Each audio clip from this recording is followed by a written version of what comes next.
여러분 안녕하십니까. 아침의 매일경제입니다. 저는 이상훈입니다. 폭염이 이어지고 있습니다. 엄청난 더위입니다. 그리고요, 코로나도 꺾일 줄 모르고 있습니다. 그나마 올림픽에 출전한 우리 선수들의 승전보가 큰 위안인데요. 어떻게 하든 견디고 버텨내야 하는 시절입니다. 자, 그럼 먼저 아침 신문 일면 기사부터 전해드리겠습니다. 먼저 매일경제 일면 톱 기사입니다. 한국 디스플레이 중국에 1위 빼앗겼다. 우리나라 디스플레이 최강자 아니었습니까?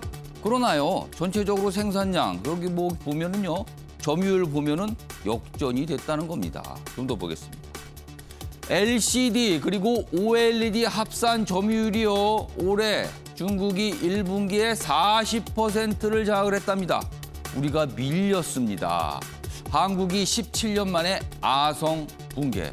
2000년대 초반 우리가 일본을 앞질렀는데 지금 중국이 우리를 앞서고 있는 건가요? 뭔가 좀 긴장을 해야 된다. 이런 이야기도 담고 있습니다. 다음은 중앙일보 확인해 보겠습니다. 비수도권 3단계 일괄 격상입니다. 이렇게 하기로 했습니다. 대통령 좀 더 인내를 하면서 송구하다는 입장 밝혔습니다. 얼마 전이죠. 2주 전에 문재인 대통령이 짧고 굵게 이 시기를 좀 견뎌내자 얘기했습니다만 또 연장이 된 겁니다. 비수도권 확진자 비중 40%에 육박하고 있습니다. 대통령 26일부터 격상 이 얘기를 했다가 지방자치단체에서 아직 준비가 안 돼 있습니다. 이런 얘기가 나왔거든요. 그래서 중대본 회의 과정에서 27일로 결정이 됐습니다. 하루의 시간을 더 준 거죠. 수도권 4단계 2주 연장엔 송구하다는 입장을 밝혔습니다. 이번엔 조선일보 보겠습니다. 우리 양궁 선수들입니다. 주말 동안에 많은 분들 굉장히 기뻐하면서 보셨죠. 오직 관역만 보고 뽑는다. 이게 9연패의 비결이다. 말이 9연패죠. 30년이 넘는 세월입니다. 다른 나라는 엄두도 못 내고 있습니다. 자, 그렇다면 우리 양궁 왜 이렇게 잘하는가? 우리도 놀라고 세계도 놀라고 있는데요. 설명이 좀 돼 있습니다. 올림픽 여자 단체전 33년간 쌓은 금자탑, 88년 서울 올림픽부터 정상을 지킵니다. 이건 보통 일이 아닙니다. 아래로 가겠습니다. 자, 메달을 딴 경력, 나이 이런 거 전혀 안 봅니다. 오직 관역에 꽂힌 점수, 실력만으로 대표를 뽑는다고 합니다. 이게 어떻게 보면 당연한 건데요. 이것이 비결로 꼽히고 있습니다. 마지막으로 한국일보 보겠습니다. 여기 보면 여기 이쪽에 끝에 있는 기사입니다. 21억 넘는 집 소유 땐 재난지원금 못 받는다. 지난 금요일 그리고 뭐 늦게까지 있었죠. 국회에서 재난지원금과 관련된 추경 다 처리가 됐는데요. 정부는 금융소득 2천만 원 이상도 배제한다. 여러 가지 조건을 붙였는데요. 뒷말이 좀 있습니다. 도대체 이 기준은 무슨 기준인가요? 이런 얘기들이 좀 나오고 있습니다. 자, 지금까지 일면기사 짚어봤고요. 오늘도 뉴스의 의미를 풍부하게 읽어주실 네 분께서 자리하셨습니다. 한 분씩 소개해드리겠습니다. 먼저 화면 가장 맨 왼쪽에 윤경호 MBN 논설위원 자리하고 계시고요. 그 옆에는 신경민 전 국회의원 나와 계십니다. 세 번째 자리에 최경철 매일신부 편집위원 자리하고 계십니다. 마지막 자리에는 윤기찬 변호사 나와 계십니다. 안녕하세요.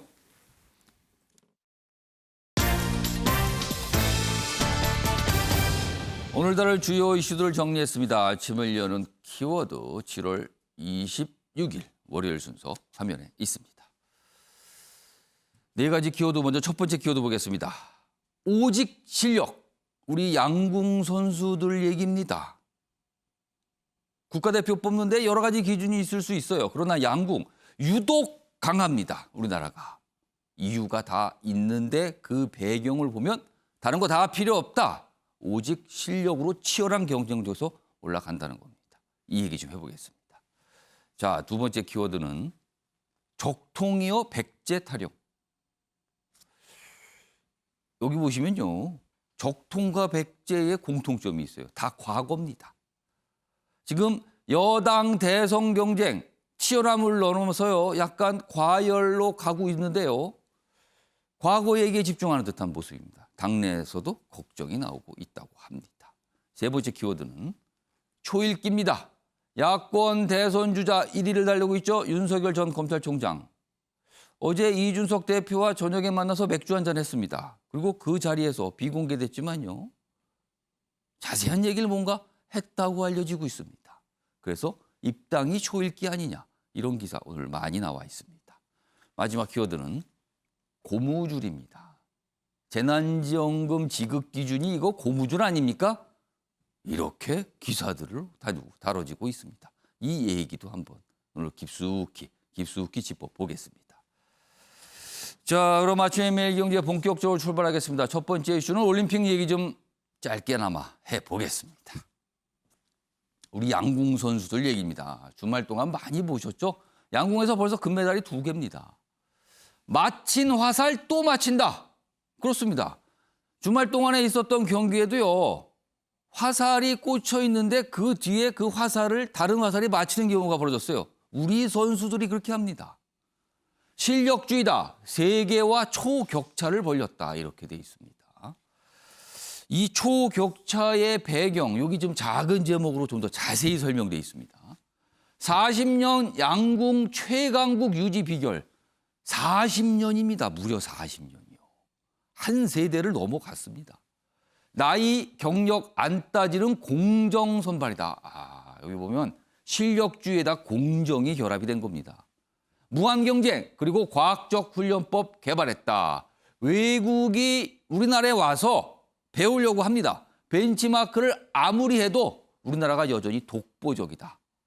다 비결은 알고 있으나 따라하기 쉽지 않다는 겁니다. 이런 내용이 오늘 기사 소개되고 있습니다. 얘기 좀 해보겠습니다. 먼저 윤경호 의원님. 주말 동안에 보셨죠? 우리 선수들 경기요. 정말 잘합니다. 맞습니다. 신문에는 뭐 공정, 실력 이렇게 좀 거창한 표현이 돼 있지만요. 예. 밥 먹으면서는 역시 동이민족의 후예라서 그런가. 우리 또 우리 기본적인 우리 민족에 뭐 그런 게 좀 있다 이런 그렇습니다. 생각인가요? DNA에 우리가 이런 게 깔려 있는 거 아닌가? 남자도 잘하고 여자도 잘하니까요. 예. 근데 저는 아침에 이렇게 분석적으로 다뤄진 신문을 보면서 무릎을 쳤던 것 중에 하나는 예. 양궁협회라는 곳이 참 운영이 잘 되고 있나 보다. 타 협회와 비교를 해보건데. 그러겠네요. 예. 뭔가 선수들이 잘하는 거는 그 뒤에 누군가가 뒷받침을 잘하고 있다는 의미도 됩니다. 그렇습니다. 제가 알기에 아마 국가대표 선수를 뽑는 결정권은 각 협회에서 가지고 있을 거예요. 예. 그 협회, 대한체육회에서 뭐 일일이 다 관여하지 않을 거고요. 그 양궁협회가 기존에 메달을 딴 선수, 또 기존에 양궁 선수 중에 뭐 고참, 뭐 이런 어떻게 보면 좀 기득권을 행사할 수 있는 그런 선수에 대해서 우대를 한다든지 뭐 이런 거 일체 없다는 거잖아요. 예. 그게 다른 협회 그리고 다른 종목과의 차이가 아닐까.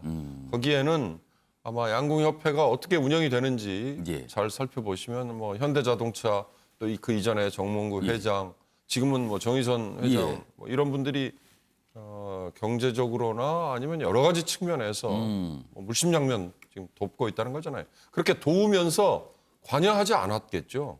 그리고 선수들과 실제 코치들에게만 예. 그걸 맡겨놨고 그런 거를 타 협회가 저는 배워야 하지 않을까. 그게 아마 9연패까지 오게 된 동기가 아닐까. 전 그래서 이 양궁이 예. 흔히 말하기를 어떤 종목이든 이 저변이 넓으면 예. 잘할 수 있다 이러지 않습니까? 예. 근데 기사에 보니까 불과 2,000명 정도밖에 안 되더라고요. 뭐 여러 가지 장비라든지 시설 이런 걸 감안하면 예. 양궁 그렇게 쉽게 하고 싶다 해도 하기는 어려울 거고요. 근데 그런 점에서 저는 협회가 참 잘 운영이 되고 있고 그게 이렇게 좋은 성적으로 이어지지 않았을까. 예. 거듭 말씀드립니다만 거기에 바탕에는 우리 동이민족의 DNA가 있는 게 아닐까 저는 우스갯소리로 말씀드리고 싶습니다. 사실 우리 양궁 선수들 올림픽만 나가면 참 잘하죠. 사실 이 양궁계에서는 이런 얘기가 있다고 그래요. 일단 금메달은 한국이다. 그리고 나머지 국가들이 은메달을 놓고 싸우고 있다. 이런 얘기까지 있다고 합니다. 그 정도로 탁월한 초격차를 벌이면서 가고 있거든요. 기사가 하나 더 있습니다. 기존 국가대표도 혜택 없앴다. 양궁 코리아 만든 공정한 경쟁이 있더라. 이번에 17살 고등학생이 금메달을 땄습니다. 고등학생이 국가대표도 된 거죠. 이런 부분을 좀 다루고 있는 것 같아요, 지금요. 자, 최영철 편집이요. 네. 그러니까 이른바 이게 어떻게 보면 이 정치권에서 흔히 말하는 정관예우 아니겠습니까, 이게? 근데 이런 거 전혀 없다는 거죠. 그래서 실력만 있으면 아무리 나이가 어리건 나이가 많건 전혀 상관없다. 그냥 뽑는다. 이겁니다, 지금.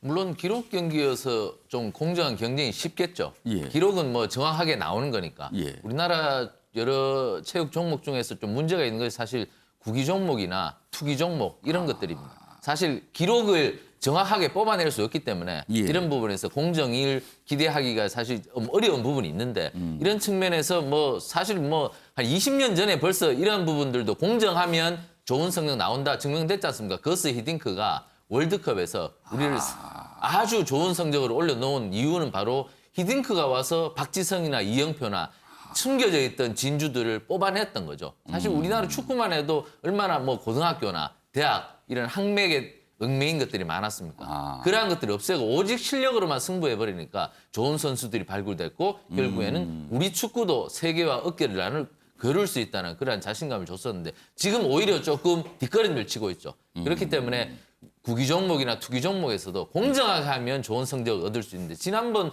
동계올림픽 때 또 컬링 대표팀 많은 실망감을 남겨줬죠. 좋은 성적을 얻었었는데 결국엔 제왕적 리더십이 있더라. 결국엔 이러한 것들을 없앤다면 우리 모든 운동 종목이 양궁처럼 좋은 성적을 세계 무대에서 올릴 수 있지 않을까 저는 이렇게 생각합니다. 그러니까 양국이 유독이 잘하니까 마치 이제 다른 종목들은 조금 문제가 있어 보인다 뭐 이렇게 보이는데 그건 아닙니다. 그거 다 나름대로 노력하고 있지만요. 그리고 여러 가지 분석이 돼 있지만 근본적인 내용을 좀 보면 역시 땀입니다. 이 양궁 선수들은요. 선발전을 3차에 걸쳐 치른다고 합니다. 그리고 그 선발전을 통과한 선수가 또 평가전을 2번 치른답니다. 그래서 좁혀서 남녀 선수 3명씩만 딱 출전하는 겁니다. 그러니까 올림픽에서 금메달 따는 것보다 우리나라 예선 통과하기가 더 어렵다는 얘기가 나옵니다.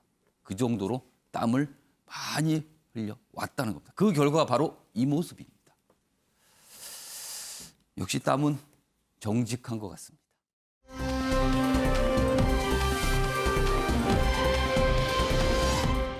자, 다음은요. 정치권 소식 얘기 좀 해보겠습니다. 앞서 다룬 우리 양궁 선수들의 모습하고는 좀 어떻게 보면 아주 다릅니다. 지금 상황은요. 먼저 여당의 대선 경쟁 상황입니다. 거칠어지는 강도가 갈수록 세지고 있습니다. 먼저 첫 번째 기사인데요. 보겠습니다. 여당 잠룡들 이번엔 지역 감정 놓고 난타전을 벌이고 있다. 난타전. 특히 이재명 경기지사, 이낙연 전 민주당 대표 사이에서 오가는 겁니다. 그리고 뭐 후보들끼리도 난타전이지만요. 이 후보를 돕는 이 캠프 인사들도 뭐 연일 기자회견 열어서 얘기 좀 하고 있습니다. 자, 여기 보시면요. 상황을 설명하고 있습니다. 백제가 통합 주체가 된 적 없었다.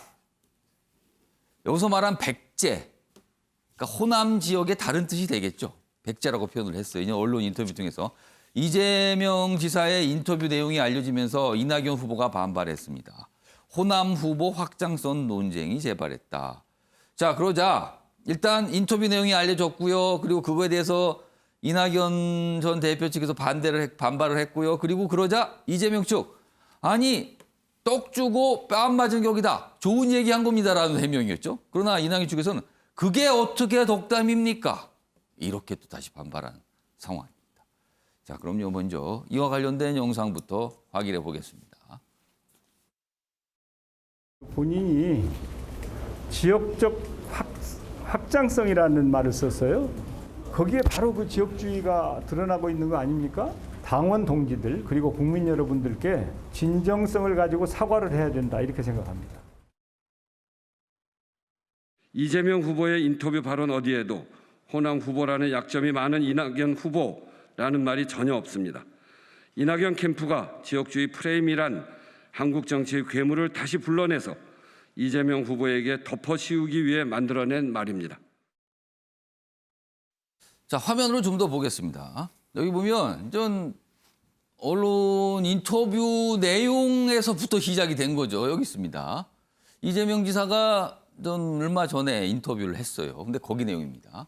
자, 이낙연 전 대표가 지난해 전당대회 단독 출마했을 때 진심으로 꼭 잘 준비하셔서 대선에서 이기시면 좋겠다 이렇게 말을 했다는 겁니다. 그런데 내가 이기는 것보다 낫다고 판단했기 때문에 당신은 그렇게 얘기했다는 거예요. 다음입니다. 한반도 5,000년 역사에서 백제 이쪽이 주체가 돼서 한반도 전체를 통합한 때가 한 번도 없었다. 김대중 전 대통령도 충충하고 손을 잡은 절반에 성공했다. 뭐 이런 얘기를 하면서 기대를 했었다. 뭔가 이번엔 그 이낙연 전 대표가 뭔가 주체가 될 수 있다. 그런데 상황이 바뀌면서 확장성을 고려해 보니까 내가 낫지 않은가 이런 취지의 얘기를 한 거예요. 이제 인터뷰 내용이 이런 겁니다. 이와 관련해서 이낙연 전 대표도 여러 가지 반응을 보였죠. 보겠습니다. 다음입니다.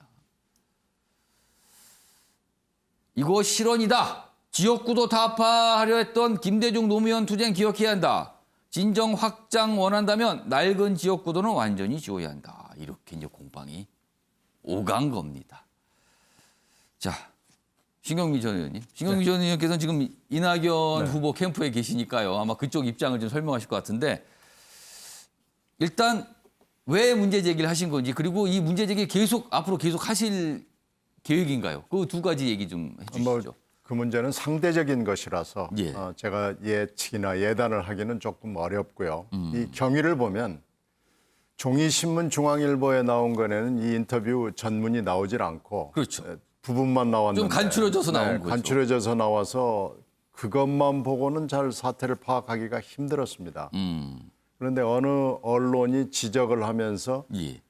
종이신문이 아니라 인터넷판으로 확인을 해보니까 전체가 이제 금방 전문이 실렸다 이거죠. 네, 설명하신 대로 그렇게 나타났고 전체의 의도를 알게 된 거죠. 그래서 대변인 성명이 나온 거고 그 대변인 성명과 함께 이낙연 전 대표의 반응이 나온 거죠. 그러니까 이제 이재명 캠프 쪽에서는 예. 금방 그 우원식 전 그 원내대표의 예. 발언이 또 나오고 해서 공방이 성립이 된 거죠. 지금 공방이 여러 차례 왔다 갔다 하고 있어요. 공방이 지금. 벌써 공방해서 예. 지금 여러 번 왔다 갔다 한 건데 예. 제가 이제 캠프에 있기 때문에 제 말이 얼마나 객관적이냐라고 이제 의문을 물론 제기하실 수 있겠죠. 예. 근데 전체적으로 이낙연 캠프 쪽에서 파악을 한 바를 말씀드리면 예. 저렇게 설명을 하면서 덕담이었다. 떡을 주었다라고 얘기하는 것은 거의 조롱에 가까운 얘기입니다. 이것은 한글만 읽으면은 바로 알 수 있는 내용이고요. 예. 지금 저 백제 발언에 담겨 있는 저 내용은 예. 일배식 한국사 내지는 밥상머리 한국사, 막걸리 한국사에 해당하는 겁니다. 그러나 어떤 지역에는 굉장히 횡행하는 그리고 사람에 따라서는 굳게 믿고 있는 고대사죠. 그걸 가지고 현재를 해석을 하는 건데 예. 이게 진의가 아니었다, 칭찬이었다, 면찬이었다, 상찬이었다 그러는 것은 이건 너무나 사실을 왜곡하는 거기 때문에 도저히 받아들일 수는 없습니다. 그러면은 신경민 전 의원 그리고 이낙연 캠프에서는 이 이재명 지사의 그 언론 인터뷰 내용이 특정 지역에 대한 어떻게 보면 좀 비하 뭐 이런 것까지 깔려 있다라고 판단하시는 거예요? 지금 한반도 특히 우리 남한 지역의 서쪽 부분을 좀 낮게 평가하는 밥상머리 한국사거든요. 그러니까 이것은 막걸리 먹으면서는 할 수 있는 거지만 예. 언론 인터뷰를 통해서 할 수 있는 내용은 아닙니다. 이걸 면찬이고 상찬이라고 그러는 것은 예. 상대방 캠프나 후보에 대한 희롱이고 조롱입니다. 이건 더 이상 해서는 안 되고요. 예. 빨리 인정하고 예. 이걸 넘어서야죠. 알겠습니다. 신경민 전 의원께서 지금 이낙연 캠프에서 지금 계시기 때문에 아마 그쪽 시각을 지금 설명을 해 주신 걸로 저희가 이해하겠습니다. 최영철 편집위원. 이 상황 좀 어떻게 보세요? 어느 쪽에서 조금 더 좀 너무 선을 넘었다 뭐 이렇게 판단하십니까? 아니면 이거는 어떻게 좀 판단하고 계십니까? 인터뷰 전문 내용을 제가 한번 읽어봤어요. 예. 그러니까 보니까 그 이낙연 후보 측에서 예. 반감을 가질 만한 내용이다. 맥락과 취지를 볼 때 이것은 충분히 지역 감정을 선동할 수 있고 그리고 이것은 매우 그 과거 구태적인 발언이다. 뭐 이렇게 볼 수밖에 없습니다. 왜냐하면 뭐 사실 상관도 없는 백제까지 소환을 했고 예. 그리고 이재명 지사의 뭐 말 표현은 이런 것 같아요. 예. 호남의 민심을 얻어서 영남 후보가 만약에 민주당의 최종 경선 후보가 된다면 표의 확장성 측면에서 굉장히 뛰어나다. 그렇기 때문에 호남의 선택이 결국에는 당선까지 이어질 수 있다는 이런 취지로 저는 읽힙니다. 그걸 뭐 부인할 수가 없어요. 예. 사실 그것은 과거에 호남이 했던 전략적 선택들, 노무현 후보라든가 문재인 후보를 선택했던 것들도 사실 전략적 선택이었지 않습니까? 호남의 아들들은 아니지만 이분들을 선택해서 결국에는 민주당이 정권을 잡음으로써 새로운 세상을 한번 열어보자 이러한 것들이었는데 그것을 참모들은 얘기할 수 있지만 후보 본인의 입으로 얘기하기에는 조금 어려운 측면이 있지 않나. 그게 어떻게 보면 정치권의 현실일 수도 있지만 그 얘기를 후보가 직접 올리는 거는 굉장히 논란이나 오해를 낳을 수 있다. 이렇게 보시는 그렇습니다. 거예요? 뭐 그룹 회장들이 좋은 말만 하지 않습니까? 나 돈 정말 열심히 많이 벌 거야. 정말 뭐 어디 구원가게 돈까지 내가 다 뺏어올 거야. 이런 마음은 있지만 그 마음을 그룹 회장들이 입으로 표현할 수는 없는 거지 않습니까?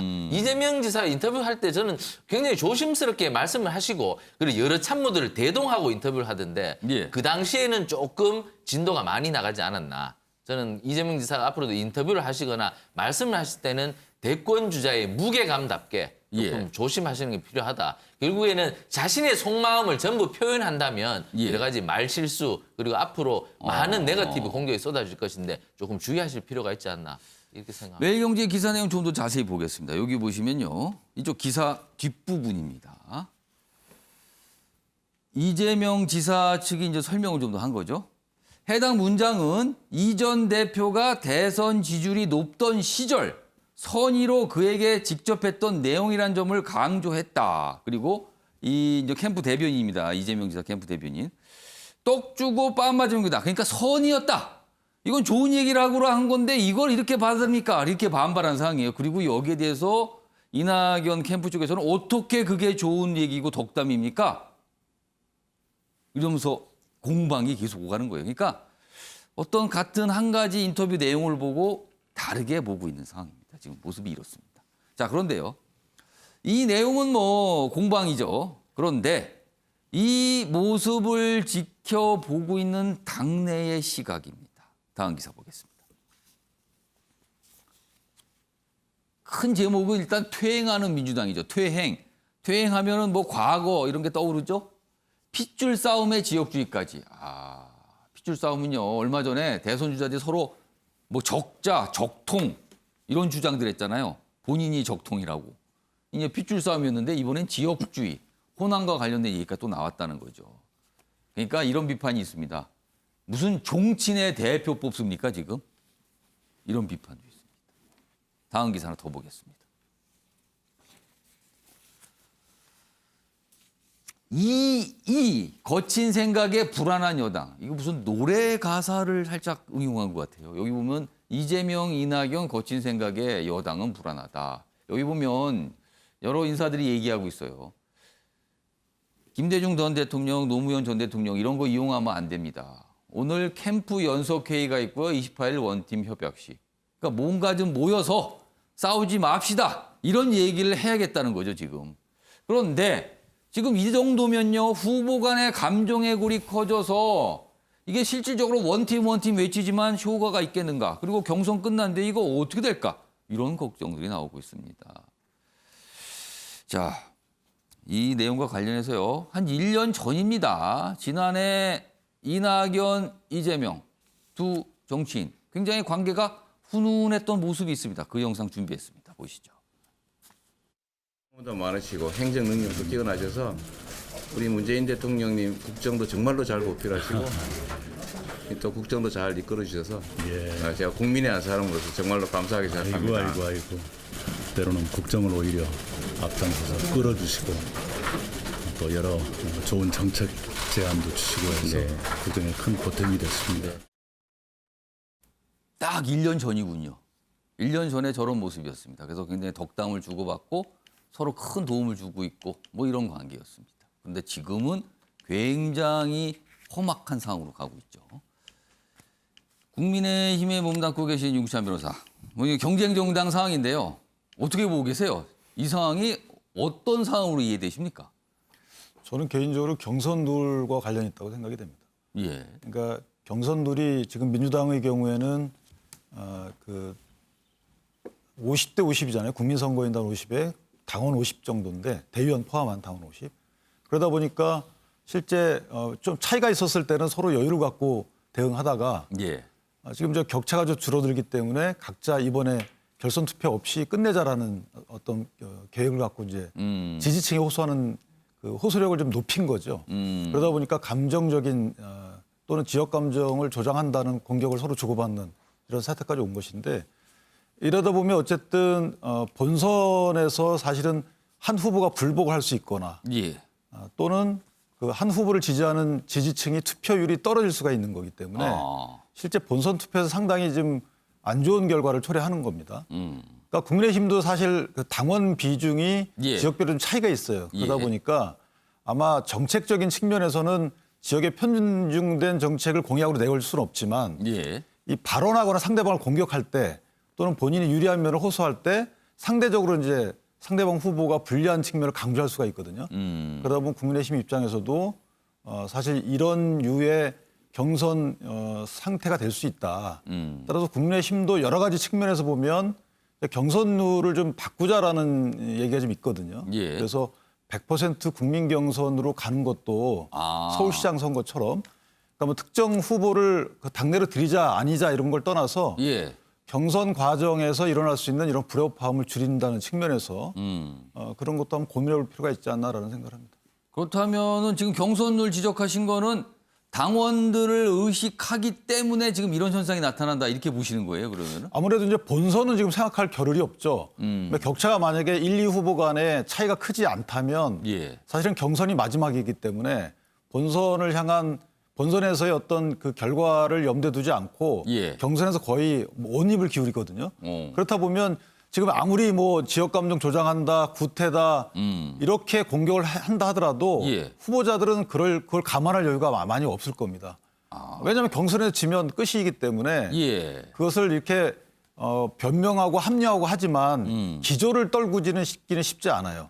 상대방 후보가 A라고 표현하면 그것을 예. B라고 곡해하는 한이 있더라도 예. 지지층에 전달하는 메시지를 어쨌든 본인 유리하게 끌어가는 것이거든요. 이재명 지사 저 전문을 저도 봤는데 예. 사실 이 지사가 저것을 떡을 준 건 아니죠. 떡 준 것은 작년 7월 30일 날 준 거고요. 그때 골고루 지지율이 높기 때문에 예. 대표님이 된다면 아마 상당한 큰 뭐 효과다 이런 식의 이제 발언을 했던 것이고 예. 그걸 지금 꺼낸 것은 지금 지지율이 떨어졌잖아요. 그렇기 예. 때문에 지금은 되기 힘들다. 따라서 내가 더 확장력 있다. 이런 이제 그런 논법인데. 부분을 강조한 걸로 네. 읽으셨네요. 근데 그것을 또 변호사. 솔직하지 않게 지사가 떡을 줬다라고 측 관계자가 얘기를 예. 하기 때문에 감정을 촉발한 것이죠. 사실은 본인이 하고 싶었던 점이 있었던 것이고 예. 이것을 또 이낙연 전 지사 측에서 키운 것도 있어요. 사실 그거 적당히 무마하고 이렇게 하지 말아라고 하면 되는데 예. 이것을 호남 배제론 뭐 이런 식으로 아예 특정해가지고 지역 감정을 호소한 면은 또 없잖아 있거든요. 예. 그래서 이것은 양측이 모를 리 없는 거고 예. 그런 그 양측의 행동이 지지층에 효과가 있다고 믿기 때문에 예. 잦아들기는 어렵다고 봅니다. 국민의힘도 향후에 지금 국민의힘 아직 경선이 진행이 안 되고 있는데 경선 때 비슷한 상황이 있을 수도 있다고 걱정하세요, 윤기찬 변호사는? 뭐 1, 2위 후보 간의 차이가 크지 않다면 예. 벌어질 수 있는 일이죠. 그래서 경선관리위원회에서 아마 이런 것들을 감안해서 경선들을 좀 촘촘히 만들어야 되지 않나라는 생각이 들고 아까 말씀드린 대로 조금 현재 당 외에 있는 후보도 국민의힘 지지층의 지지율이 높은 상태이기 때문에 예. 국민 경선 100%를 가져간다 하더라도 특정 후보한테 유리한 건 아닌 걸로 보이거든요. 그렇다면 당내 후보자들로부터 여론 수렴을 거친 뒤에 예. 이런 사태가 벌어지지 않도록 사전에 룰을 좀 촘촘히 할 필요가 있지 않나 이런 생각이 듭니다. 당이 걱정이 되니까 뭔가 이제 후보들을 한 자리에 모아서 협약식 그리고 뭐 서약을 하세요. 약속하세요. 뭐 이런 걸 지금 생각 중인데 과연 그 서약과 약속 지금 분위기에서는 지켜지는 게 쉽지 않다. 뭐 이런 얘기까지 있습니다, 지금. 자, 이런 상황에서요. 다음 기사 하나 더 보겠습니다. 역시 이 사안 가지고도 또 옥신각신입니다. 이낙연 후보 측 김경수 전 경남지사가 대통령 지켜달라고 했다. 전화 통화 내용을 공개했습니다. 그러니까 최근에 대법원 확정 판결 있죠? 그 이후에 통화를 했는데 김경수가 문재인 대통령 지켜달라고 했다. 이 통화 내용을 공개했습니다. 자, 이 통화 내용을 공개한 것은 정치적으로 어떤 생각, 노림수가 있겠죠. 자, 그러자 이재명 후보 측 경선에 대통령 끌어들여 문심을 왜곡시키고 있다. 반발하고 있는 겁니다. 또 이렇게 보면 어떻게 보면 이게 사사건건 반발 같기도 해요. 지금 내용은요. 이 얘기 좀 해보겠습니다. 먼저 신경민 의원님 그리고 이제 윤경호 의원님 이렇게 순서로 보겠는데요. 일단 이 전화 통화 내용을 공개를 한 거죠. 그리고 반발이 있었습니다. 이 반발에 대해서 어떻게 생각하세요? 다 전화를 했을 겁니다. 김경수 이제 전 지사가 됐는데 예. 김경수 전 지사는 뭐 그 위상을 다 알잖아요. 그렇습니다. 그러니까 다 전화를 했을 뭐 거고. 친문 적자, 친문 네, 핵심 네. 뭐 이렇게 뽑히죠. 네, 그렇게 예. 뭐 그런 위상을 가져왔다는 걸 모두 다 알기 때문에 이 김경수 전 지사의 불행에 대해서 가만히 있을 수는 없었죠. 다 전화를 했을 거고. 예. 그 내용을 저희들이 잘은 모르겠습니다만은 예. 비슷하게 얘기했을 가능성이 매우 높죠. 예. 그런데 아마 이낙연 전 대표한테는 조금 더 간절하게 했을 수 있는지는 모르겠어요. 그걸 이제 최인호 의원이 그럼 공개됐어요, 내용. 공개를 하면서 이게 족발이 된 건데. 근데 공개한 의도가 있었을 거 아니에요. 네, 의도야 뭐 분명하죠. 김경수 전 지사의 입에서 나온 얘기는 말하자면 진성 멘트다라고 이제 본 거겠죠. 이른바 복심의 네. 얘기다. 틀림없이 여기에는 상당히 중대한 의미가 담겨 있고 문심도 담겨 있을 거다라는 뭐 의도로 한 건데 예. 이제 그거에 대해서 반발을 한 거고 이재명 지사한테 뭐라고 했는지는 잘 모르겠어요. 그건 뭐 그저 뭐 근데 했는지 어땠는지 이게 뭐 공개 자체가 안 되고 있으니까. 강도나 톤에서 달랐는지 어쩐지 공개를 하지 않기 때문에 모르겠는데요. 예. 그것을 뭐 세세하게 이렇게 공개한 것이 잘했느냐라는 지적은 받을 수 있죠. 예. 그래서 이건 이 정도로 이제 두 분이 다 내렸더라고요. 발언에 대해서. 이거는 이 정도만 네, 합시다. 네, 이 정도로 끝날 것 같고 또 끝내야 합니다. 그러니까 이른바 이제 문 대통령의 마음은 어디에 있는가 이걸 두고 서로 이제 유리하게 보는 거죠. 이쪽에서는 이 취지가 아무래도 봐도 문 대통령의 마음은 우리 쪽이야라고 말씀을 하고 싶은 것 같았어요. 근데 이거에 대해서 이제 이재명 지사 측에서는 왜 자꾸 그런 얘기까지 하십니까? 라고 이제 반발한 상황이었죠. 윤경호 의원님. 다음 화면을 보고 저 윤경호 의원께 질문 드릴게요. 다음 화면 보겠습니다. 그러니까 이렇게 통화 내용이 이제 공개가 됐고요. 아래로 갑니다. 그러자 김남국 의원, 여기는 이재명 후보 캠프에서 일을 하고 있죠. 문심 여기 있다는 식으로 오해하게 하고 있다. 여기도 오해다. 이런 얘기를, 오해를 유발한다는 거고요. 김두관 의원, 위로해야 마땅할 통화 내용을 팔면서까지 이래야 합니까? 라고 이제 또 지적을 한 거죠. 이런 어떻게 보셨어요? 그러니까 이런 내용까지 공개를 해서 문재인 대통령이 사실은 나를 밀고 있다라고 자랑을 하려고 하고 그다음에 적통 논쟁, 뭐 내가 적자다라는 얘기 그리고 가장 하지 말아야 될 이를테면 지역 감정을 촉발시키는 걸로 상대를 공격하는 이런 거를 왜 할까? 아까 어느 분석 기사 중에 그런 대목이 있어요. 정통성의 기반이 정통성이 약하니까. 왜냐? 당내 지지 기반이 약하고 또 정당성 확보에서 뭔가 뒤로 밀리니까 이런 얘기를 했거든요. 그런 얘기를 듣고 싶지 않으면 이런 얘기 꺼내지 말아야죠. 왜? 더군다나 지금 민주당 경선 이 주자 중에 1등, 2등 하는 분들이 둘이 지금 이걸 치고받고 하지 않습니까? 그러면 과연 이게 당내 자기들의 지지층 끌어들이는 거에는 도움이 될지 모르지만 민주당 경선을 보고 있는 당 밖에 흔히 말하는 중도층에서는 이걸 좋게 볼까 안 좋게 볼까 그리고요, 저는 아까 그 중앙일보 인터뷰 때문에 촉발된 백제 얘기는 이런 거 나올 때마다 제발 지역 감정 얘기하면서 반드시 영남과 호남의 대결 구도인 양 몰아가고 또 그렇게 보고만 있는 거 그거 정말 위험하다고 봅니다. 이를테면 과거에 김대중, 박정희 전국 단위의 선거를 할 때 그때 영남, 호남 이제 써먹은 이후에 계속 이제 이어지는 거잖아요. 이번에 백제 얘기하니까 지금 언론에 별로 많이 다뤄지지는 않습니다만 예. 충청권 의원들도 강력히 반발하고 나섰더라고요. 조금 반발하는 목소리 있어요. 그렇습니다. 지금.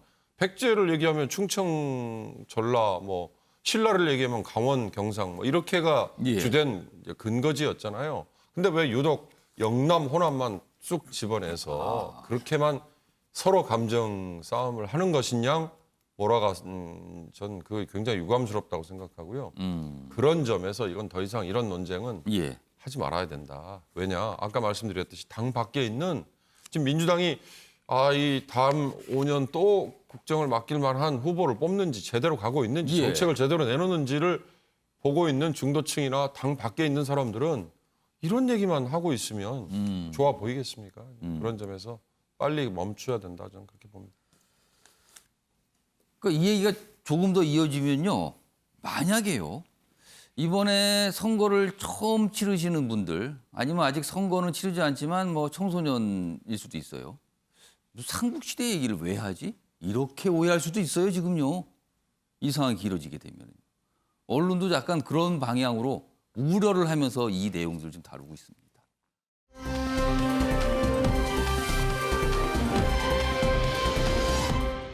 자, 다음은 야권 상황 좀 짚어보겠습니다. 어제 제1야당의 당대표와 야권에서 지지율 1위를 기록하는 주자가 만났습니다.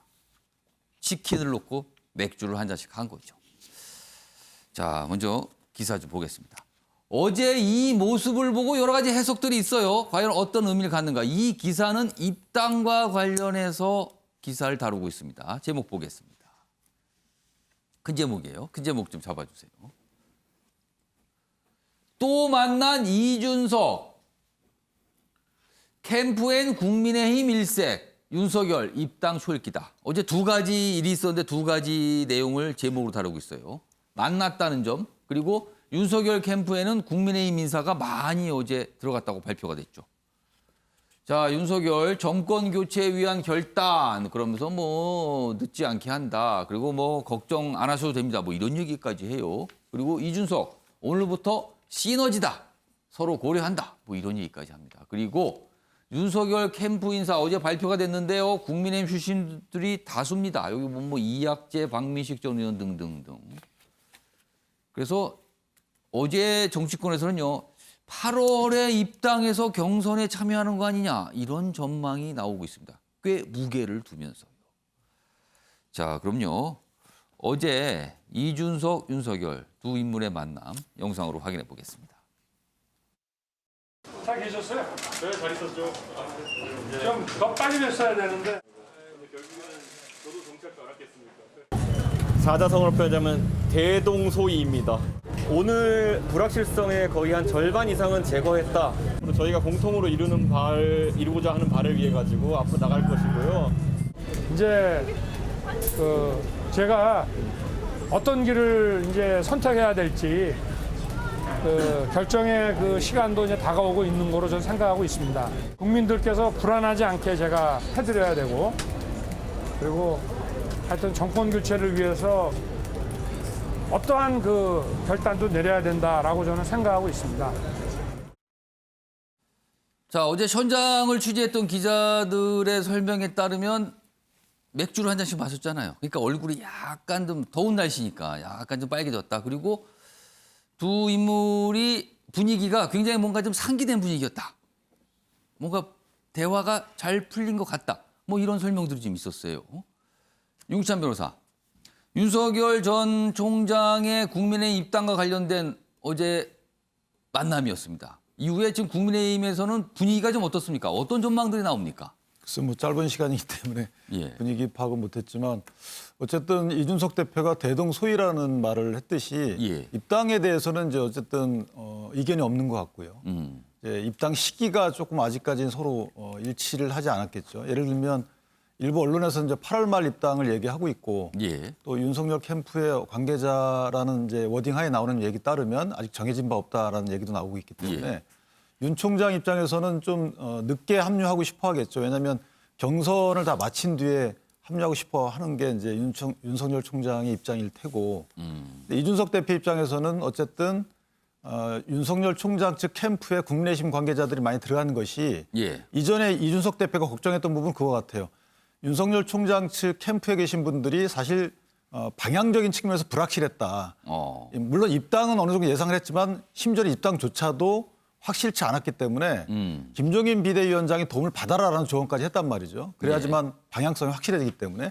근데 이번에 국내심 출신들이 많이 들어갔기 때문에 일단 방향성은 확실해졌고 들어간 분들이 기존에 했던 말들도 빨리 입당했으면 좋겠다라는 말들을 했던 분들이 많아요.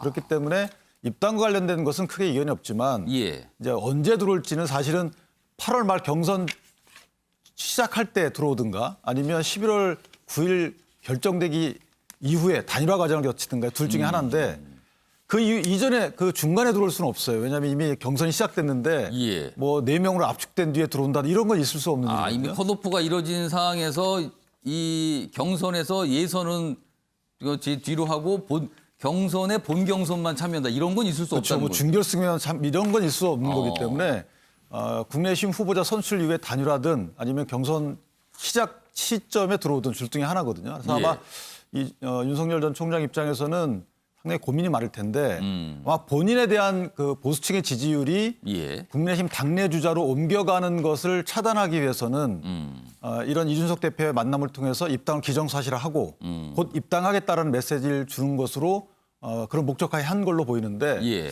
아마도 이번에 많이 들어간 분들의 조언상 8월 말쯤 입당하는 것도 가능성이 크지 않을까 개인적으로 생각하고 있습니다. 어제 저 맥주 회동이 끝난 뒤에 이준석 대표가 2가지 단어를 썼죠. 대동소이하다. 그리고 시너지다. 이거 보면은 뭔가 이루어지는데 곧 될 것 같다. 뭐 이런 분위기가 느껴지죠. 그리고요. 사실은 저 만남 도중에 2명의 인물과 오세훈 서울시장이 이른바 번개 만남을 하기로 했다. 이런 것까지 예고가 됐었어요. 그런데 이게 이제 거리두기 관련돼서 요거는 3명이잖아요. 그래서 여러 가지 좀 예의가 있으니까 바로 또 취소가 됐거든요. 일단 분위기는 괜찮았다. 뭐 이런 거 여러 가지 모습들이 좀 나타났습니다.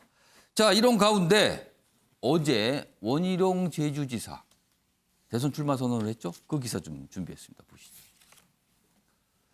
대선 출마 원희룡, 문재인 정부 실패한 모든 것을 되돌려 놓겠다. 이렇게 본인의 출마 의미를 담았습니다. 그리고요. 여기 보시면 이런 얘기도 합니다. 야권의 최종 후보는 나와 윤석열 가운데 한 명일 것이다. 이렇게 전망을 합니다. 윤석열과 본인으로 딱 집은 겁니다. 그리고요. 지금 코로나19 확산세가 지금 뭐 계속 이어지고 있잖아요. 이걸 감안해서 제주지사직은 당분간 유지. 왜냐하면 제주지사직을 사퇴를 생각하고 있었는데 지금 코로나19가 계속 퍼지고 있으니까 당분간은 유지한다. 이런 입장도 나왔습니다. 자, 그럼 원희룡 지사의 모습 확인해 보겠습니다. 저는 야권 최종 후보는 원희룡과 윤석열 총장 중에 나온다고 생각합니다. 윤석열 전 총장이 당 안에 있든 밖에 있든 저는 자신 있습니다. 야권 전체의 최종 후보는 원희룡이 될 것입니다. 윤석열 총장이 하게 되는 청소는 보복으로 여겨질 가능성이 많습니다. 승복할 수 있는 청산 원희룡이 적합합니다. 원 지사는 국민의힘 안의 대선 주자죠. 그리고 앞서서 봤던 내용은 국민의힘 밖에 윤석열 전 총장 밖에 주자입니다. 그리고요, 어제 또 한 가지가 있었습니다. 기자회견이 어제 많았는데요. 윤석열 전 총장의 캠프 구성과 관련해서 인선 발표가 있었어요. 국민의힘 인사들이 대거 들어갔습니다. 그 내용은 영상으로 확인해 보겠습니다. 윤석열 후보의 선거 캠프 공식 명칭은 국민 캠프입니다. 국민 캠프에는 국민의힘의 구성원도 있고 과거 국민의당에 몸을 담았던 인사도 또 기존 정당이 소속돼 있지 않은 인사에 이르기까지 정권 교체를 염원하는 국민이라면 누구나 함께할 수 있도록 공간을 크게 열어뒀습니다. 자, 저렇게 발표가 됐죠. 그리고 앞서서 원희룡 지사 출마 선언을 했죠. 다 같은 날에 있었어요. 그리고 저녁에는 이준석, 윤석열 맥주 회동이 있었고요. 어제 야당이 굉장히 분주하고 바빴습니다. 자, 그런데요. 다음 내용 보겠습니다. 오신환 전 의원 어제 본인의 SNS상에 이런 글을 올립니다. 꼭 그랬어야만 속이 후련했냐? 뭔가 원망을 하는 것 같아요. 당내 주자인 원희룡 지사가 출마 선언한 날인데 국민의힘 전직 의원 등이 당박 대선 주자 캠프에 합류했어야 했나? 꼭 이날 이런 걸 발표해서 했나? 이렇게 약간 반발을 하는 모양새예요. 최영철 편집위원. 이런 거 보면은요, 뭔가 당밖에 강력한 주자를 영입하는 움직임. 그러나 당내 또 주자가 있고 그 주자를 둘러싸고도 또 반발하는 움직임. 향후에 윤석열 전 총장이 입당을 통해서 뭔가 합류해서 경쟁 과정에 뛰어들 때 만만치 않을 수도 있겠다. 이렇게 봐야 되나요? 어떻게 해석하세요? 일단 윤석열 전 총장이 어제 이준석 대표를 만난 것은 예. 당 내부에서 세력 재편이 일어나는 것을 감지했기 때문입니다. 당 내부에서 이제 친윤계가 조금씩 이름이 만들어지고 그리고 친윤계라는 그 테두리 안에 사람들이 한 명씩 두 명씩 들어가는 것을 목격하고 그 지점을 확인한 뒤에 이준석 대표를 만난 거죠. 그렇기 때문에 자신의 이익을 극대화하기 위해서 어제 만날 수밖에 없었던 거고 이준석 대표 입장에서도 최근에 궁지에 많이 몰렸지 않습니까? 그 궁지를 모면하기 위해서는 어제 저녁에 만나지 않을 수가 없었다. 나름의 어떤 당대표로서의 성과일 수 있다는 거죠. 어제 그렇습니다. 서로 두 사람의 이익의 균형점이 맞은 지점이 바로 어제 그 맥주집이었다. 어제 사진 찍기 좋게 유리창이 아주 탁 트인 곳에 만났지 않습니까? 마치 어디 이렇게 스튜디오 안에 들어가 있는 느낌도 그렇습니다. 있었어요. 남북 대화하는 것처럼 남과 북이 여러 가지 노림수를 갖고 어제 만난 것이죠. 그런데 어제 이준석 대표 입장에서도 윤석열 결국에 움직일 수 있겠구나 당으로. 윤석열 총장 입장에서도 내 세력이 이미 국민의힘 내부에서 많이 형성됐구나. 지금 윤석열 전 총장이 학교에 가지 않고 자꾸 밖에서 검정고시 하겠다고 하는 것은 결국 학교 안에 나를 괴롭힐 수 있는 사람들이 많다고 생각했었거든요. 그런데 이제는 학교 안에 나를 전교회장 정도로 추대할 수 있겠는 그런 분위기가 만들어졌구나. 그러니 이제는 그렇다면 내가 그 학교 교문 열고 들어갈 가능성도 한번 타진해 봐야 되지 않겠나. 이런 움직임 정도가 어제 벌어지지 않았나. 어제 사실 맥주를 마시다가 바로 급하게 오세훈 시장한테 또 전화를 한 거예요. 전화를 거기서 했다 그래요. 그렇습니다. 그게 또 단톡방에서 어느 기자가 통렬하게 비판을 했습니다. 뭐라고 한마디 했습니다. 그렇습니다. 거기에서 또 혼이 좀 나기도 하고. 그러니까 이거 3인 이상 모임은 사회적 거리두기하고 이거 문제 있는 거 아닙니까라는 지적이 바로 나왔어요. 그렇습니다. 어제 좀 즉흥적인 모임이었고 그러나 이 즉흥적인 모임 속에서 굉장히 친윤계가 집결하고 그리고 친윤계와 이준석 대표가 어느 정도 합일점을 조금씩 만들어가고 있다. 이런 것이 감지됐고 하지만 앞으로 지금 총론이 합의됐지만 강론에서는 여러 가지 문제가 있을 겁니다. 그러면은 뭐 당원 투표할 때 룰은 어떻게 할 것인가 이러한 부분에서 친윤계와 이준석 대표가 또 줄다리기를 할 것이고 아직 또 갈등 관계가 상존할 가능성은 있다. 그러나 총론에서는 이미 합의한 것 같고 친윤계가 지금 국민의힘 내부에서 급속하게 자라나고 있는 지점이 어제 뭐 확인된 것으로 볼 수 있다. 저는 이렇게 해석을 합니다. 다음 내용을 좀 하나 화면으로 좀 보겠습니다. 이준석 대표가 올린 글인데요. 여기 보세요. 이게 어제 이 윤석열 전 총장을 만나기 전에 본인이 쓴 글이에요. 언제부터 캠프에서 일했는지 알려져 있으니 양심의 가책을 느끼길. 중립적인 양 방송을 했다면 상도덕이 땅에 떨어진 것. 그러니까 어느 한 방송 시사 프로그램에 이렇게 해설을 위해서 나온 이 출연하신 분들이 있는데 보니까 다 윤석열 캠프에 있는 분이더라. 근데 마치 그런 걸 안 밝히고 그냥 중립적으로 뭔가 설명하는 것처럼 보인다. 이걸 지적을 한 겁니다. 이걸 보면은 윤석열 전 총장에 대해서 뭔가 견제하고 있다라는 느낌이 드는데 저녁에는 윤 전 총장을 만나서 대동소이하다, 시너지다, 뭐 굉장히 분위기 좋았다. 이렇게 얘기를 한 겁니다. 윤기찬 변호사. 무슨 상황이죠, 이거는요? 그러니까 저게 아마 윤석열 총장을 만나러 가기 전에 페이스북에 전에 올린 거. 나온 글이에요. 제 생각에는 뭐 틀린 얘기는 아니죠. 그러나 이제 야권에 있는 야당 대표가 야권에 있는 후보 캠프로 간 자당 소속의 인사에 대해서 저렇게까지 비판할 이유는 뭐 없었던 것 같은데. 왜 그랬어요, 그러면? 그러니까 저 개인적인 생각은 다른 당내 후보자들에 대한 어떤 그 관리 차원의 멘트가 아닌가라는 생각이. 이 얘기는? 네, 그러니까 가서 뭐 또 그 당내 인사들이 많이 갔으니까 그 윤석열 전 총장에 대해서 조언을 잘 하고 좋은 결과 있을 것이다 이렇게 또 무마했거든요. 그러니까 개인적인 생각은 당내에 있는 후보자들이 이제 지금 윤석열 총장 캠프로 간 몇몇 이제 방송 출연했던 분들이 이제 기존에 했던 멘트들이 아마 본인이 걸렸나 보죠. 이게 당내 인사들이 아마 반발할 수도 있겠다 싶었는지 저렇게 했던 걸로 보이고. 살짝 분위기를 좀 정리하고 그리고 저녁에 만난 거예요? 그러니까 당내 문제라고 보이는 거죠. 당내 문제. 어떤 방송과 관련된 객관성 이런 걸 체크했다기보다는 당내에서 좀 불만이거나 미리 선 관리 차원에서 했던 말이 아닌가 싶고.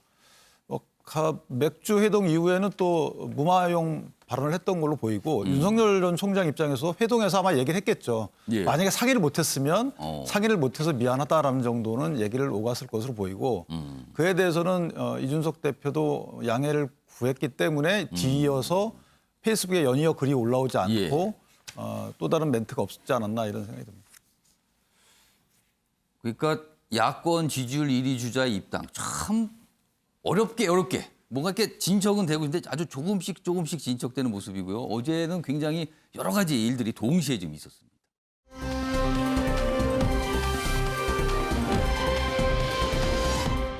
자, 다음은 재난지원금 얘기 좀 해보겠습니다. 뭐 이미 다 처리됐습니다. 그리고 뭐 결정이 된 거죠. 이제 뭐 구체적으로 지급에 대해서 이제 논의되고 뭐 지급이 될 겁니다. 그 시점에 대해서도 이제 결정할 때가 올 거고요. 그 얘기 좀 해보겠습니다.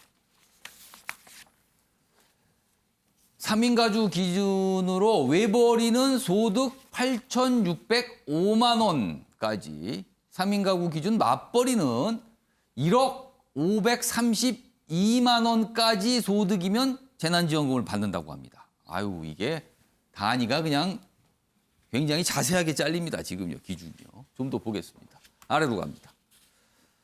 종부세를 내더라도 공시가가 15억이 안 되면 재난지원금을 받을 수 있다. 그러나 공시가 15억 넘어가면 안 된다고 해요. 그리고 금융소득 2천만 원 넘으면 역시 안 되고요. 뭐 여러 가지 조건들이 있습니다. 그래서 가구원 숫자나 맞벌이 여부 등등등 이런 거는 올해 6월 30일 주민등록과 건강보험 요 기준을 삼는다고 합니다. 일단 이렇게 뭐 자세한 여러 기준들이 있죠. 이게 소개되고 있는데 다음 기사 좀 보겠습니다. 평가를 담고 있습니다. 선별, 보편, 경계만 어정쩡, 누더기가 된 국민지원금 비난. 그러니까 이게 선별입니까? 보편입니까? 뭡니까? 라고 물어보고 있어요. 기준을 보면 소득 하위 88%입니다. 그래서 88%는 무슨 기준입니까? 도대체. 이렇게 묻고 있어요. 이른바 한 끗 차이 제외. 이렇게 제외되시는 분 있겠죠? 그러면은 이분들이 불만 제기하면 무슨 근거를 댈 수 있냐는 거죠. 기준 둘러싼 형평성 논란 불가피하다. 이런 얘기입니다. 기사 하나 더 보겠습니다. 기준이 도대체 뭔지 70%에서 80% 그리고 88%. 그러니까 88%는 90%는 왜 안 됩니까? 라고 설명할 수 있냐 이거죠. 그리고 80%에서 8%포인트가 늘어난 거는 무슨 이유입니까? 이걸 설명할 수 있냐 이거죠. 당정 줄다리기 협상 끝에 절충안을 내놨는데 불만이 터질 때마다 대상이 늘어났다. 전문가들 이런 얘기를 합니다. 족보 없는 기준이다 이건 도대체. 이런 얘기를 합니다. 이 얘기 좀 해보겠습니다. 신경민 전 의원님. 네. 전직 의원으로서 현직 의원분들이 이거 통과시켰잖아요 지금. 이거 어떻게 보세요? 참 고육지책인 걸로 보이네요. 뭐 하다가 지금 이렇게 자꾸 이렇게 하는 것은 당청 정청이 합의를 해도 이 예산 당국에서 반대를 하는 경우가 그렇죠. 있고 그런 경우가 또 반복됐어요 지금. 지금 예산 당국이 지금 여러 번 지적을 받는 거지만 굉장히 힘이 셉니다. 우리나라는 하여튼 기재부가 오케이 하지 않는 한 대통령의 말도 듣지 않는다. 그래서 지금 대선 주자들이 여러분들이 예. 이 예산 편성 이 권한을 어떻게 해야 될 것이냐, 미국식으로 해야 될 것이냐라는 얘기를 지금 하고 있습니다. 실제로 많은 분들이 공약으로 내선 분들도 있고 공약으로 내걸지 않은 분들도 이 문제를 어떻게 접근해야 될 것이냐를 굉장히 고민하게 하는 대목이 있고요. 예. 또 하나는 100으로 갈 수도 없고 50으로 갈 수도 없고 어정쩡하게 70 그러다가 또 80 갔다가 급기야는 조금씩 늘어났어요. 88까지 간 거거든요. 무슨 기준입니까? 88은요? 이것도 지금 아마 지금 가용한 재원을 가지고 자르다가 보니까 88이라는 숫자하고 딱 맞아 떨어진 걸로 판단이 되는데요. 예. 이 설득력은 없죠. 88은 뭐냐 하고 물으면은 예. 80이 안 되니까 88, 100이 안 되니까 88 이렇게밖에는 궁색하게밖에 설명할 수가 없는 상황이고요. 이 당정청의 합의라는 것이 아무 의미가 없을 정도로 예산 당국의 목소리나 입김이 센 거죠. 그렇게 보면 그리고 100을 줄 수도 없고 50을 줄 수도 없고 적당한 선을 지금 타협하다가 70, 80 그러다 결론은 88이 된 건데 여러 가지로 당정청이 반성할 대목이 있고요. 이걸 앞으로 이제 이런 상황이 얼마나 갈지를 모르기 때문에 그럼 앞으로는 어떻게 할 거냐. 이렇게 계속 왔다 갔다 하다가 적당한 선에서 타협을 할 거냐. 이 부분에 대해서 좀 분명한 입장 표명을 해야 됩니다. 기준을 세워야 됩니다. 윤수찬 변호사, 재난지원금 얘기가 나올 때마다 반복되는 현상인데 이번에는 아주 굉장히 뭐랄까요? 88%니까 소득하위 독특한 숫자가 결정이 된 거예요, 지금요. 이거 어떻게 보십니까? 근데 저는 개인적으로 이게 말씀하신 것처럼 재난지원금 1차 때부터 시작된 문제거든요. 그런데 이 재난지원금을 지급하는 정책 목표가 뚜렷하지 않기 때문에 그래요. 예를 들면 뭐 가계 부담을 줄이기 위해서 준다 그러면 가계 부담에 대한 정보를 정확히 파악한 뒤에 거기에 맞춰서 해야 되잖아요. 그런데 예를 들어서 외벌이 가구하고 맞벌이 가구하고 차별을 하는 이유를 모르겠어요, 개인적으로. 가계 부담이면 똑같을 거 아니겠습니까? 한 채가 더 번다. 예를 들면 맞벌이 부부가 세금을 더 낸다. 그렇기 때문에 더 준다. 그러면 고소득자는 왜 안 주느냐. 이런 문제가 불거질 수 있고 하기 때문에 기준이 정확하지가 않아요. 정책적 목표가 정확하지 않고 또 하나는 지급 기준이 되는 건강보험료 산정에 있어서 사실은 직장 가입자들은 월급만 기준으로 해서 건강보험을 납부를 하거든요. 근데 지역보험 가입자들은 사실은 자산까지 기준이 그렇습니다. 보험료 산정의 기준이 달라요. 그럼 이미 거기서부터 문제가 생기는데 그 문제가 1차 재난지원금 때부터 계속 문제가 됐던 부분들이에요. 1차는 물론 전원 지급했지만 근데 그것에 대해서 보완할 수 있는 기준을 전혀 마련하지 않고 계속 재난지원금 문제가 불거질 때부터 때마다 문제점으로 지적이 되는데 시정을 안 하고 있다는 거죠.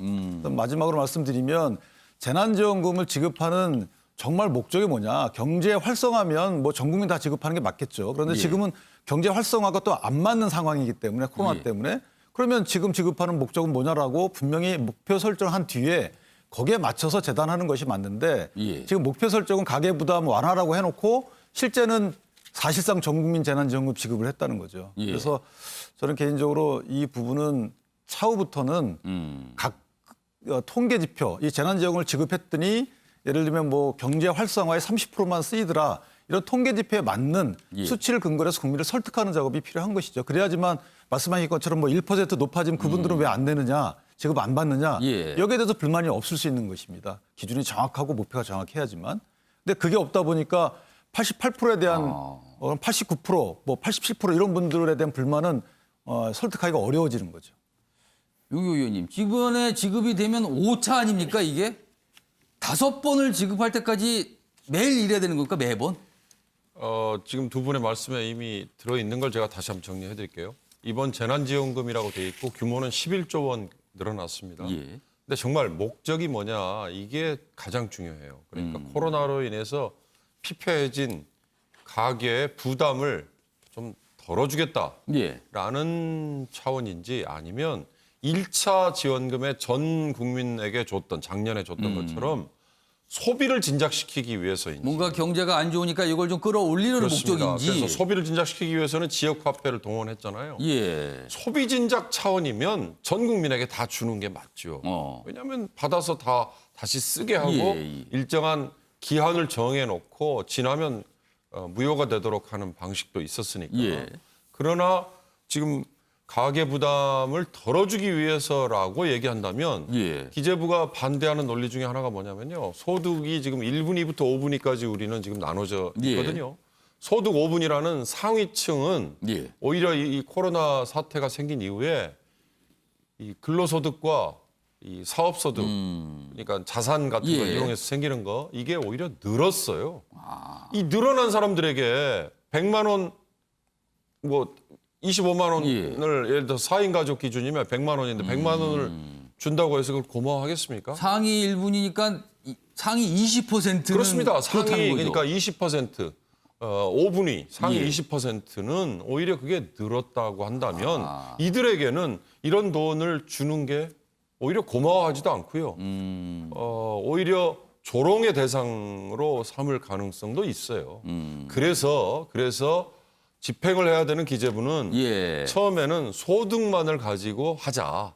그때 나온 게 70% 기준입니다. 예. 70%가 어떻게 가능하냐? 중위소득이라는 개념이 있습니다. 그러니까 맨 위에서부터 맨 아래까지 예. 딱 가운데가 중위소득이거든요. 이 중위소득을 기준으로 150%에 딱 걸리는 여기 아래가 소득의 70%거든요. 하위. 예. 그러니까 이 하위 70%에게는 지급을 해주자. 그러면 명분도 되고 실제 집행도 가능하죠. 그렇게 되면 금액이 거기에 맞춰서 정해지겠죠. 그러나 이번에 88이라는 숫자는 소득 기준이 아니고 가구 기준이에요. 가구.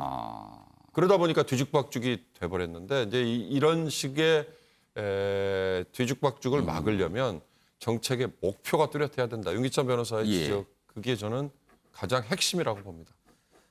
그러니까요. 재난지원금 얘기 자꾸 나오잖아요. 앞으로 더 나올 수도 있어요. 몇 번이나. 그러나 정확하게 목적이 뭔지 그리고 기준을 어떻게 했는지 이게 그때 다른 거예요. 그러니까 못 보던 숫자가 등장을 한 겁니다. 88%라는. 자, 다음은요. 나라박 소식 뭐 짧게 하나 좀 짚어보겠습니다. 오늘 뭐 눈길을 좀 가는 기사입니다. 교황청 얘기가 있어요. 교황청은 땅 부자다. 전 세계 5천 곳 넘게 땅을 갖고 있다고 합니다. 부동산 내역을 공개했는데 얼마 전에 사실은 이 자산 관리와 관련해서 논란이 좀 있었거든요. 그러자 교황청이 공개를 한 거예요. 보니까 런던, 파리, 제네바 등등등 전 세계 요지의 땅을 갖고 있고요. 임대 사업으로 수익을 내고 있다고 합니다. 물론 뭐 교황청이 땅을 갖고 임대 사업을 하면 안 된다는 건 아니지만 이게 그동안 공개가 안 됐던 게 여러 가지 문제가 불거지고 공개한 상황이라서 이렇게 또 기사로 달아지고 있습니다. 5천 곳 넘게 요지의 땅을 갖고 있다는 겁니다. 땅 부자다 이렇게 표현하고 있습니다. 뭐 여러 가지 생각들을 하실 것 같습니다. 이 기사를 보시고요.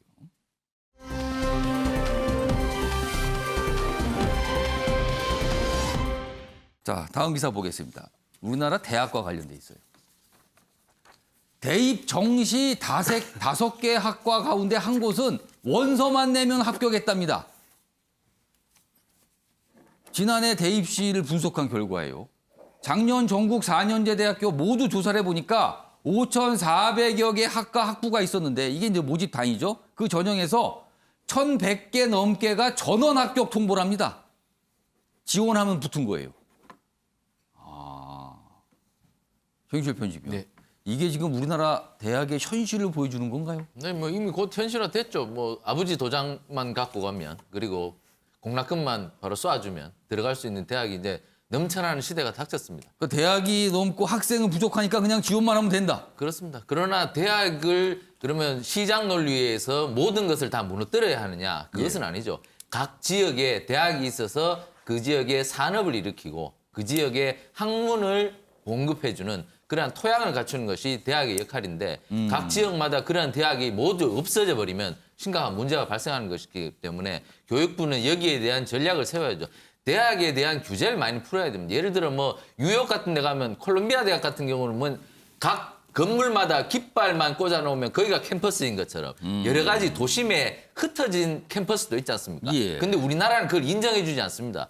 대규모 캠퍼스를 유치해서 단일 캠퍼스여야 된다는 그렇습니다. 거죠. 거기에만 대학을 만들어 놓도록 하고 있습니다. 그렇게 해서는 안 됩니다. 지금은 이제 도심으로 모두 들어오게 해서 예. 흩어진 캠퍼스도 허용하고 예. 그래서 학생들이 등교하기 쉬운 대학을 만들어주도록 규제를 풀어야 됩니다. 그래야 각 지역의 대학이 생존할 수 있습니다. 그리고 그를 통해서 평생 교육기관으로도 거듭날 수 있습니다. 대학의 형태를 변화시킬 수 있는 규제를 풀도록 교육부가 제 머리를 맞대야 됩니다. 지금처럼 놔둬버리면 지역의 대학은 모두 망할 수밖에 없습니다. 여기 보시면요. 이건 이 입시 전문가 설명이 있어요. 여기 아랫부분 잡겠습니다. 고3 학생 수가 감소, 그리고 학생들의 수도권 대학 선호까지 더해져서 2020학년도 입시보다 2021학년도 입시, 그러니까 지난해 입시입니다. 이 입시에서 이른바 무경쟁 전형이 크게 늘었다. 대학 10곳 중 한 곳은 앞으로 소멸 과정을 걷게 될 것이다. 우리 대학의 현실이 이렇게 닥쳤다는 겁니다, 지금. 그래서 이렇게 나타나고 있습니다. 자, 다음은 마지막 기사 좀 보겠습니다. 코로나19 관련된 겁니다. 비수도권 확진이 40%에 육박하고 있습니다. 수도권만 지금 확진이 많이 퍼지는 게 아니에요. 전국으로 가고 있다는 거죠. 내일부터 비수도권도 3단계다. 신규 확진 지금 주말인데 4,500명 육박했죠. 주말 최다 경신. 대전은 4단계. 사적 모임 최대 2인. 지금 전국이 어려운 상황으로 가고 있다는 건데 여기 보시면 신규 확진자 숫자가 쭉 여기 있죠. 뭐 1,800명까지는 아니지만 이게 지금 일요일 기준으로는 꽤 많은 숫자를 또 기록하고 있는 거예요. 그래서 이것도 걱정입니다. 일요일은 상대적으로 검사 건수가 적다고 보여지는데 이렇게 많이 나왔다는 겁니다. 걱정입니다, 지금. 자, 아침의 매일경제 오늘 여기서 마무리하겠습니다. 시청해 주신 여러분 고맙습니다.